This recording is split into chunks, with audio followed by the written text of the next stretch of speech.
नमस्कार, जय हिंद, जय भारत। भारत देश की परंपरा, सनातन धर्म की संस्कृति और अपने भारत देश के इतिहास के अंतर्गत मैं आज आपको हिंदू नववर्ष की कुछ जानकारी बहुत ही सरल और आसान शब्दों में देता हूँ।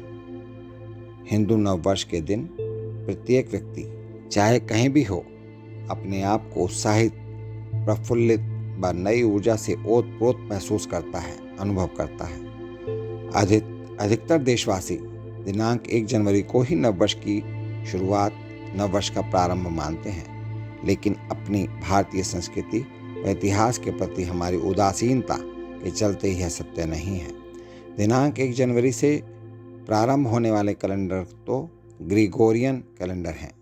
इनका प्रारंभ दिनांक 15 अक्टूबर सन 1582 को ईसाई समुदाय ने क्रिसमस की तारीख निश्चित करने के लिए की थी, क्योंकि इससे पहले 10 महीनों वाले रूस के जूलियन कैलेंडर में बहुत सी कमियां होने के कारण हर साल क्रिसमस की तारीख निश्चित नहीं होती थी।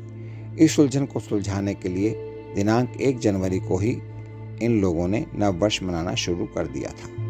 क्या हम भारतीयों ने भी यह सोचा कि हमारे नववर्ष कब से शुरू होता है, हमारा अपना क्या इतिहास है? ठीक है, किसी को कोई भी उत्सव जब चाहे मनाने की स्वतंत्रता होनी चाहिए, यह उसका अपना निजी अधिकार है। लेकिन क्या हम अपनी भारतीय संस्कृति, सनातन धर्म की संस्कृति व अपने संस्कारों की तिलांजलि देकर उत्सव मनाएं? आज जिस भारतीय संस्कृति का अनुसरण विदेशी लोगों ने करना शुरू किया है, उसी भारतीय संस्कृति व सभ्यता को हम स्वयं तहस नहस करने पर तुले हुए हैं। भारतीय कैलेंडर के अनुसार नववर्ष का प्रारंभ दिनांक 1 जनवरी से नहीं, बल्कि चैत्र मास की शुक्ल प्रतिपदा से नव संवत्सर आरंभ होता है, जो अंग्रेजी कैलेंडर के अनुसार अक्सर मार्च अप्रैल माह में आता है। शास्त्रों में कुल 60 संवत्सर बताए गए हैं। मान्यता है कि नए वर्ष के प्रथम दिन के स्वामी को उस वर्ष का स्वामी मानते हैं। भारतीय हिंदू कैलेंडर की गणना सूर्य और चंद्रमा के अनुसार होती है। दुनिया भर के कैलेंडर किसी न किसी रूप में भारतीय हिंदू कैलेंडर का ही अनुसरण करते हैं। भारतीय पंचांग और काल निर्धारण का आधार विक्रम संवत ही है, जिसकी शुरुआत मध्य प्रदेश की उज्जैन नगरी से हुई। यह हिंदू कैलेंडर राजा विक्रमादित्य के शासनकाल में जारी हुआ था, तभी इसे विक्रम संवत के नाम से भी जाना जाता है। विक्रमादित्य की जीत के बाद जब उनका राज्यारोहण हुआ, तब उन्होंने अपनी प्रजा के तमाम ऋणों को माफ़ करने की घोषणा करने के साथ ही भारतीय कैलेंडर को जारी किया। इसे विक्रम संवत नाम दिया गया। विक्रम संवत आज तक भारतीय पंचांग और काल निर्धारण का आधार बना हुआ है। सबसे बड़ी विशेषता इस कैलेंडर की यह है कि यह वैज्ञानिक रूप से काल गणना के आधार पर बना हुआ है। सभी 12 महीने राशियों के नाम पर हैं। इसका समय 365 दिन का होता है। बात करें चंद्र वर्ष की, तो इसके महीने चैत्र से प्रारंभ होते हैं। इसकी समय अवधि 354 दिनों की होती है और शेष बढ़े हुए 10 दिन अधिमास के रूप में माने जाते हैं। ज्योतिष काल की गणना के अनुसार इसके 27 प्रकार के नक्षत्रों का वर्णन है। एक नक्षत्र महीने में दिनों की संख्या भी 27 ही मानी गई है। सावन वर्ष में दिनों की संख्या लगभग 360 होती है और मास के दिन 30 होते हैं। वैसे तो अधिमास के 10 दिन चंद्र वर्ष का भाग है, लेकिन इसे चंद्र मास ना कहकर अधिक मास कह दिया जाता है। यही नहीं, यूनानियों ने नकल कर भारत के इस हिंदू कैलेंडर को दुनिया के अलग अलग हिस्सों में फैलाया। भले ही आज दुनिया भर में अंग्रेजी कैलेंडर का प्रचलन बहुत अधिक हो गया है, लेकिन फिर भी भारतीय कैलेंडर की महत्ता कम नहीं हुई है।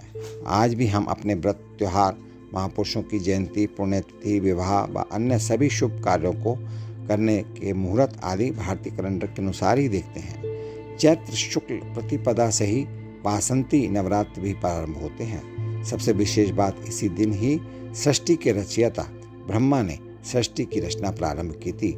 आश्चर्य होता है कि जिस भारतीय कैलेंडर ने दुनिया भर के कैलेंडर को वैज्ञानिक राह दिखाई, आज हम उसे ही भूलने लग गए हैं। हम भारतीय हिंदू नववर्ष के दिन शुभकामनाएं देने से भी हिचकिचाते हैं, शायद इसलिए कि कहीं हम पर रूढ़िवादी का या प्राचीन विचारधारा का टैग न लग जाए। जबकि अपनी संस्कृति संस्कारों का अनुसरण करना रूढ़िवादिता नहीं है। यह तो वह बहुमूल्य धरोहर है जिससे हम एक तरफ पूरा विश्व सीख रहा है और तो दूसरी तरफ हम इसे धरोहर को खोते जा रहे हैं। दुनिया को राह दिखाने वाली भारतीय संस्कृति आज स्वयं राह से भटकने को मजबूर हो गई है। भले ही आज सोशल मीडिया पर हिंदू नववर्ष को मनाने के लिए हम सब संदेशों को प्रसारित कर रहे हों, लेकिन हकीकत में उस दिन को भूल जाते हैं। अपने धर्म व संस्कृति के उत्सवों को मनाने का सभी में लगाव होना चाहिए। हमारे महापुरुषों व वीर योद्धाओं ने धर्म व संस्कृति की रक्षा के लिए बहुत ही अधिक बलिदान दिए हैं। क्या वह बलिदान इसीलिए ही दिया था कि एक दिन हम अपनी संस्कृति व धर्म को ही भूल जाएं? नहीं, इसलिए नहीं। अभी भी समय है। सभी को मिलजुल कर ऐसा प्रयास करना चाहिए जिससे विश्व में हमारी संस्कृति का एक ऐसा संदेश जाए कि हम 100 करोड़ से ऊपर भारतीय अपनी संस्कृति को संरक्षित रखने के लिए एकजुट हैं। क्या अब भी हमें अपने हिंदू कैलेंडर के अनुसार नववर्ष को नहीं मनाना चाहिए? मनाना चाहिए, जिसमें पूरे ब्रह्मांड की रचना है। आओ इस हिंदू नववर्ष को धूमधाम से मनाएं और आपसी भाईचारे व प्रेम को विश्व भर में ले जाएं। आप सभी को आने वाले हिंदू नववर्ष चैत्र शुक्ल प्रतिपदा की हार्दिक शुभकामनाएं। बहुत बहुत धन्यवाद। नमस्कार। जय हिंद, जय भारत।